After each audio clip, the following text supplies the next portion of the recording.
Haleluya, puji Tuhan. Kita patut bersyukur kepada Tuhan Yesus Kristus, karena hanya oleh kasih kemurahan-Nya kita boleh lagi ada dalam program Calvary Ministry. Pada saat ini, kita akan belajar dari firman Tuhan tentang manfaat firman Tuhan bagi kita. Untuk itu, saja kita buka di dalam Alkitab kita, dalam Ibrani pasal 4, ayatnya yang ke-12.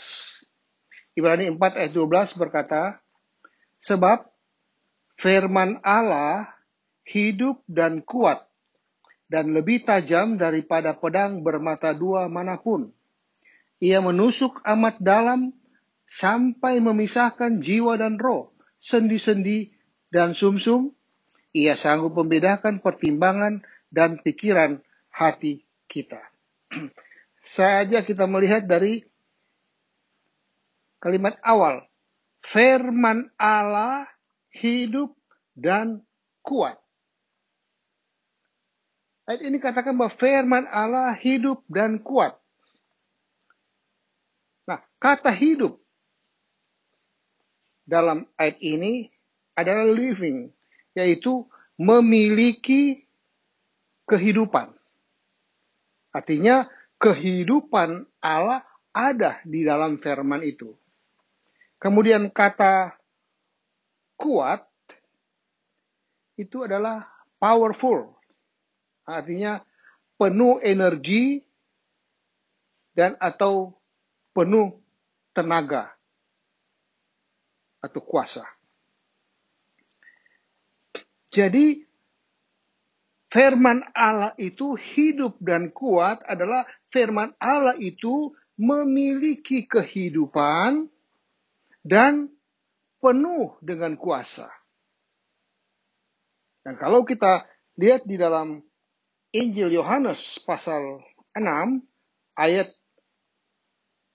63b berkata, perkataan-perkataan yang kukatakan kepadamu adalah roh dan hidup.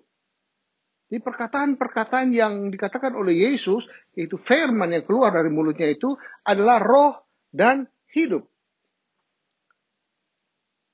Kalau dilihat dengan maksud ayat ini, maka kita menemukan bahwa firman Allah itu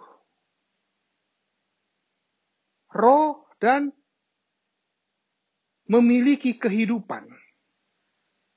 Yaitu roh adalah kuasa. Dan kalau saya kaitkan dengan 2 Korintus pasal 6, jadi 3 ayat ini saya paralelkan saling mendukung. 2 Korintus pasal 3, ayatnya yang ke-6 berkata,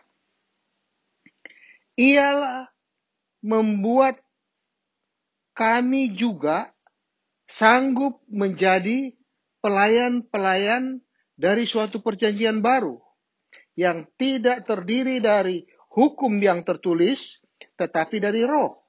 Sebab hukum yang tertulis mematikan, tetapi roh menghidupkan. Ini adalah ungkapan yang menyatakan bahwa pelayan-pelayan Tuhan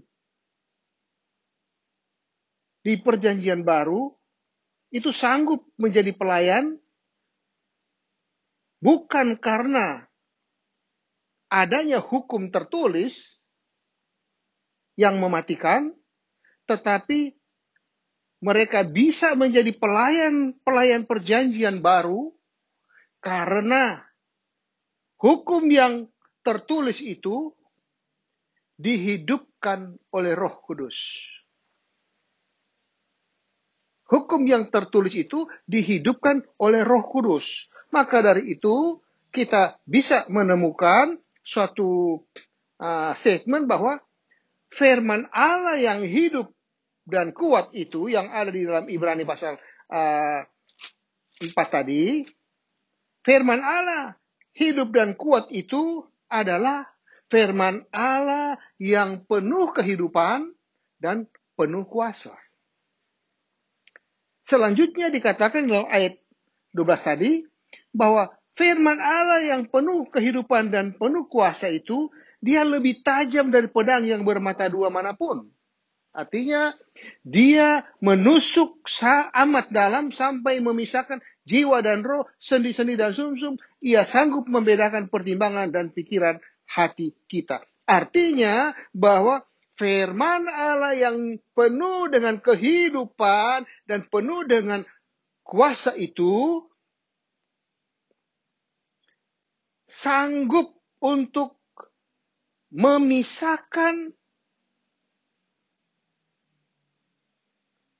pikiran dari niat hati, yaitu dapat memisahkan dua golongan manusia, yaitu manusia yang menolak firman Allah dan manusia yang menerima firman Allah. Haleluya, puji Tuhan. Itulah firman Tuhan yang kita sedang pelajari pada saat ini. Allah memberikan petunjuk kepada kita bahwa untuk menerima firman Allah yang penuh kehidupan dan penuh kuasa itu, maka hal tersebut sangat ditentukan oleh kita sendiri. Sangat ditentukan oleh kita sendiri. Kenapa? Saja kita buka Yakobus pasal 1, ayatnya yang ke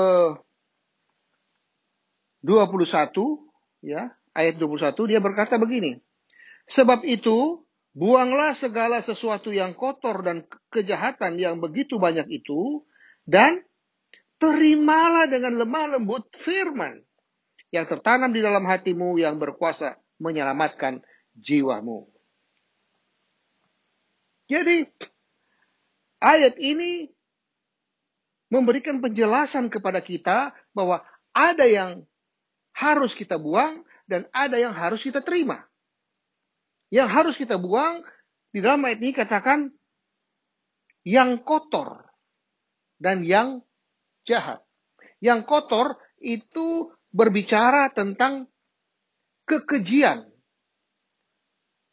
Kekejian yang merupakan suatu sikap yang gemar terhadap najis. Sikap yang suka dengan hal-hal yang najis. Nah, kita tahu sekarang ini luar biasa. Roh najis bekerja di mana-mana untuk menghalangi orang-orang percaya mengenal firman Tuhan. Selain yang namanya roh-roh najis tadi yang sifatnya kotor, juga kejahatan yang begitu banyak. Ada banyak kejahatan yang dalam pengertian ayat ini, kejahatan di sini adalah berbicara tentang suatu kesalahan, yaitu sikap membantah atau sikap tidak mau dinasihati, yang pada intinya itu adalah sikap memberontak. Nah, sikap memberontak ini adalah sikap yang menolak firman Tuhan. Dan sekarang ini banyak orang yang menolak firman Tuhan. Padahal firman Tuhan itu adalah firman yang penuh dengan kehidupan dan penuh dengan kuasa. Nah, dua ini, yaitu tadi kenajisan yang kotor dan kejahatan yang menolak, memberontak terhadap Tuhan. Itu harus dibuang. Singkirkan jauh-jauh dalam setiap kehidupan manusia. Kemudian dilanjutkan dengan kalimat, dan terimalah dengan lemah lembut firman itu. Terimalah dengan lemah lembut firman itu. Kata lemah lembut di sini itu berbicara tentang orang yang rendah hati atau orang yang penurut. Rendah hati, penurut. Yaitu suatu sikap takut akan Tuhan atau suatu sikap yang penuh hormat terhadap Allah dan firman-Nya. Nah, bagi orang yang mau menerima firman Tuhan yang penuh dengan kehidupan dan kuasa ini, Dan dia menerima dengan hati yang rendah, dengan lemah lembut, dengan satu sikap takut akan Tuhan. Ada janji Tuhan buat mereka. Yaitu di dalam Mazmur pasal 25. Mazmur pasal 25 itu ayatnya yang ke-9 dan 14 berkata begini. Ia, yaitu Tuhan, membimbing orang-orang yang rendah hati menurut hukum. Dan mengajarkan jalannya kepada orang-orang yang rendah hati. Artinya orang yang rendah hati atau penurut itu, maka Tuhan senang dengan mereka. Karena Tuhan senang mereka, maka Tuhan bimbing mereka.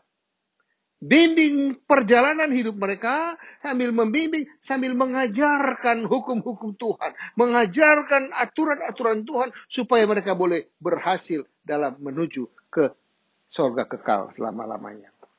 Dan di ayat yang ke-14 berkata, Tuhan bergaul karib dengan orang yang takut akan Dia dan perjanjiannya diberitahukannya kepada mereka.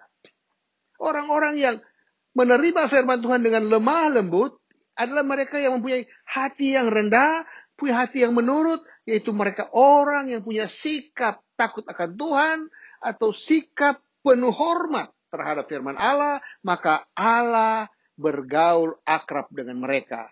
Bukan cuma bergaul akrab, tetapi diberitahukannya, diberikannya firman-Nya kepada mereka. Perjanjian-perjanjiannya diberikan kepada mereka. Sebab itu sangat beruntung kita kalau kita memiliki firman Allah. Bukan firman Allah yang abal-abal. Ini firman Allah yang penuh kehidupan dan penuh kuasa. Haleluya. Puji Tuhan. Dari penjelasan ini, maka kita mengetahui betul bahwa sikap atau respon kita terhadap firman Tuhan yang penuh kehidupan dan penuh kuasa itu menentukan hasil ilahi. Saya ulangi lagi. Sikap atau respon kita terhadap firman Tuhan itu menentukan hasil ilahi. Bahwa firman Tuhan hidup itu akan hidup dalam kehidupan kita. Nah, apakah mendatangkan dampak yang sesuai dengan keinginan Tuhan? Itu sangat ditentukan oleh sikap kita atau respon kita terhadap firman Tuhan yang penuh dengan kehidupan dan penuh dengan kuasa. Oh, luar biasa. Kalau kita memiliki firman Tuhan yang penuh dengan kehidupan dan penuh dengan kuasa. Suatu kehidupan Tuhan, kehidupan Allah ada di dalamnya. Suatu kuasa Roh Kudus ada di dalamnya. Luar biasa kalau kita memiliki firman yang hidup dan kuat itu. Nah,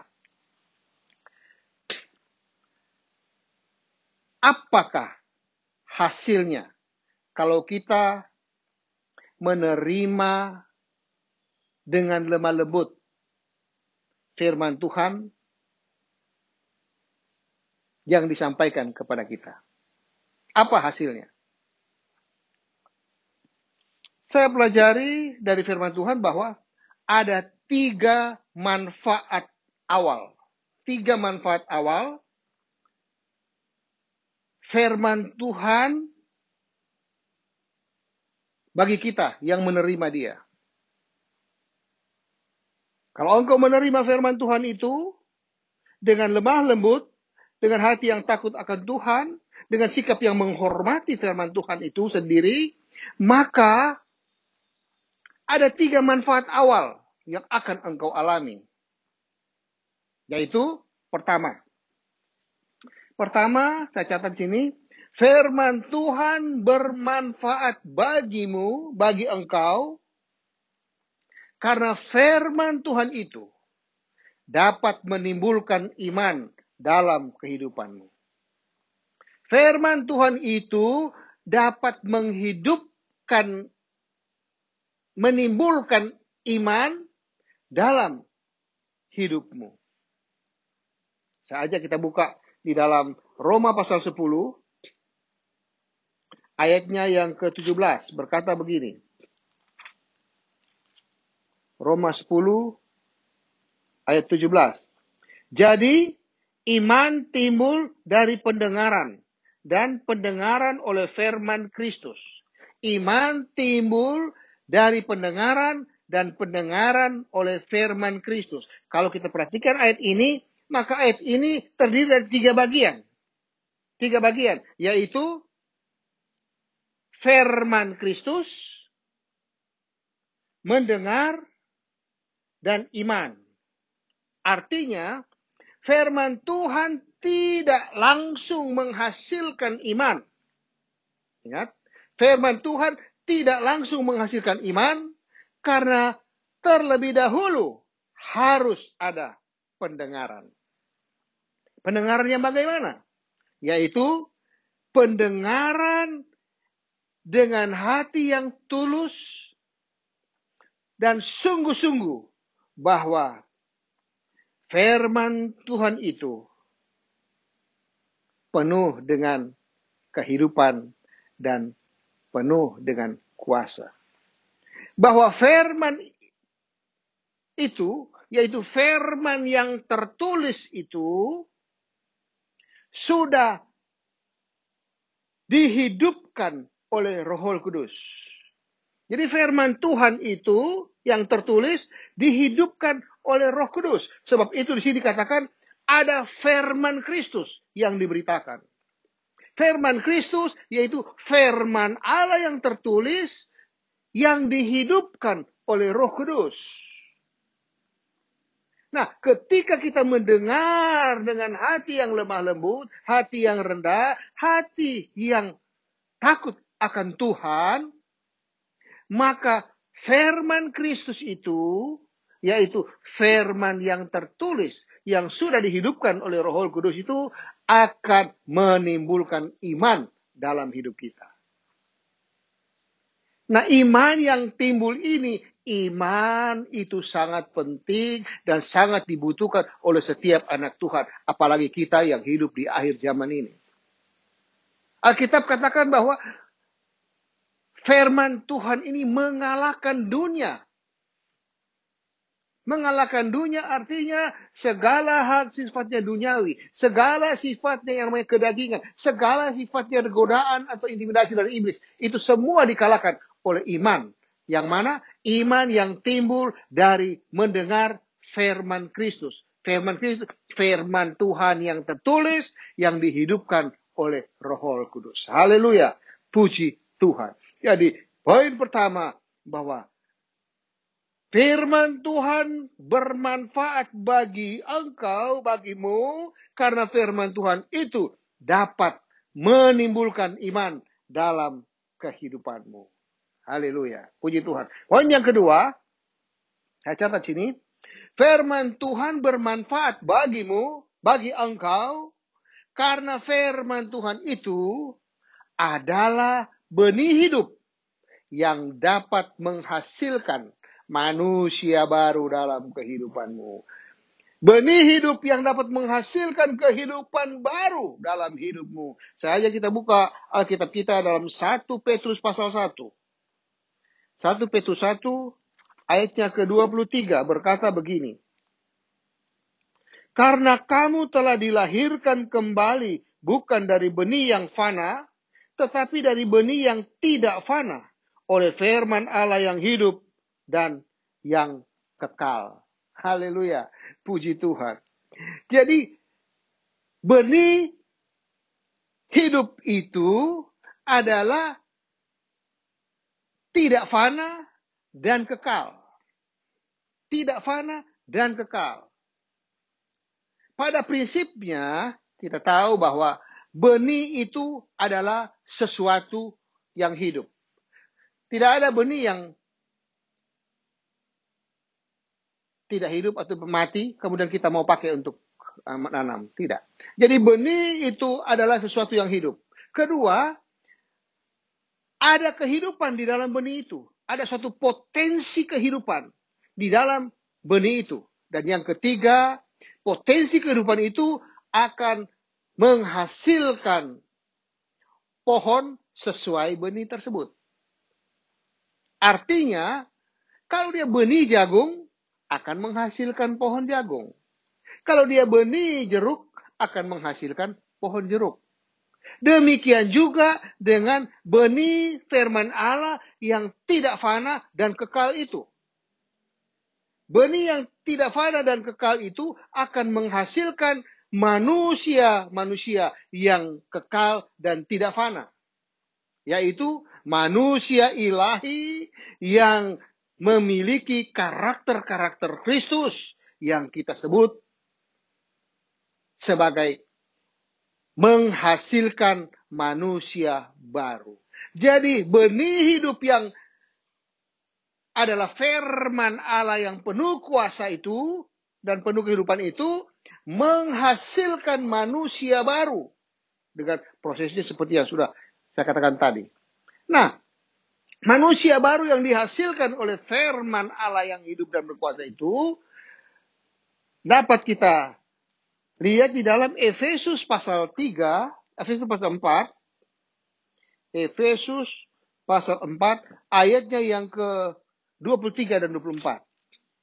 Efesus 4 ayat 23 dan 24 berkata begini.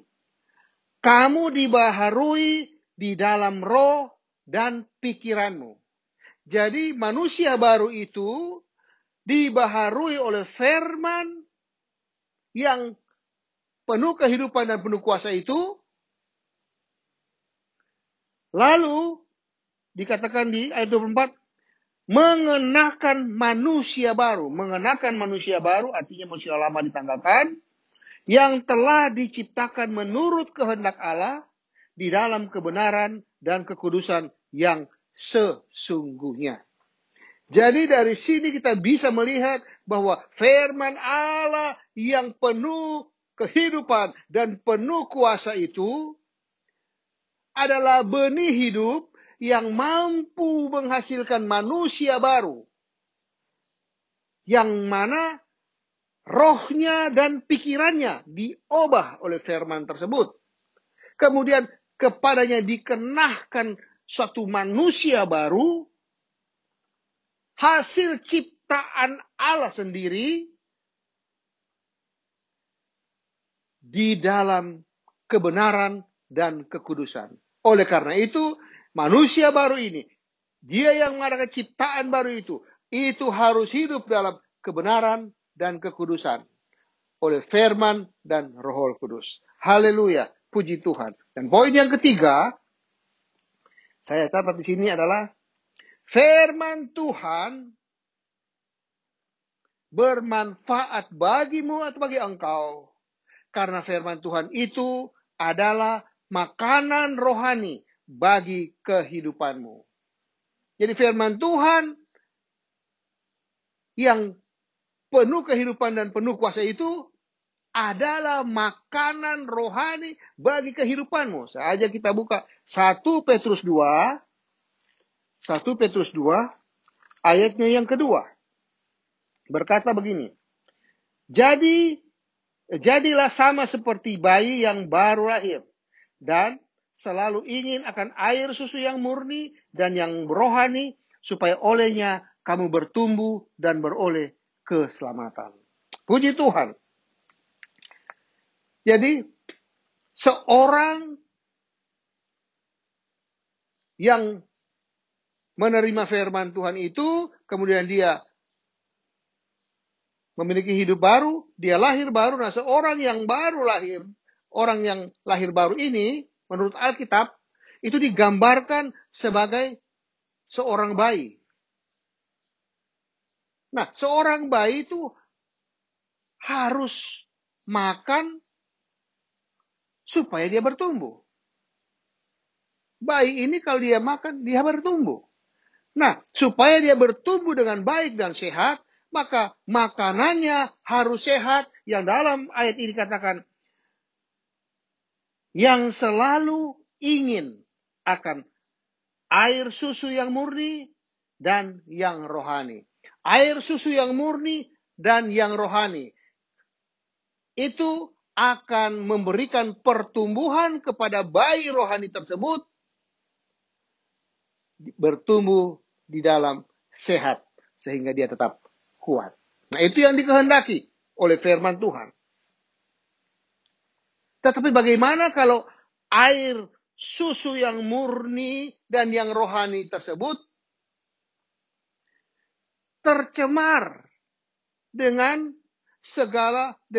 macam-macam kotoran, macam-macam hal yang membuat susu yang murni itu menjadi